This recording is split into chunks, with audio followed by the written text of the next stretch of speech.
পরিশোধ করব। আল্লাহ নবী বলেন, আল্লাহ যেই কোনো মূল্যে তোমাকে ঋণ আদায়ের ব্যবস্থা করে দিবেন।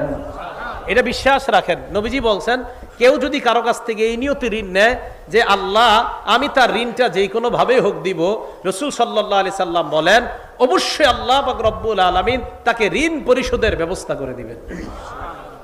এই বিশ্বাস রাখা। তো রাসূল আকরাম সাল্লাল্লাহু আলাইহি সাল্লাম কয়, আমি তোমাকে এমন বাক্য শিখাইয়া দেই যেই বাক্যগুলা যখন তুমি বলবা, বলার পর আশা করা যায় আল্লাহ তোমার পেরেশানি দূর করে দিবেন, তোমার ঋণ আদায়ের ব্যবস্থা করে দিবেন।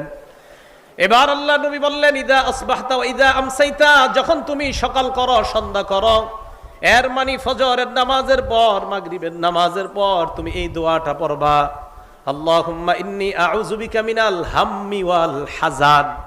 হে আল্লাহ আমি আপনার কাছে পানাহ চাই মিনাল হাম্মি, হাম্মুন শব্দের অর্থ পেরেশানি, ওয়াল হাজান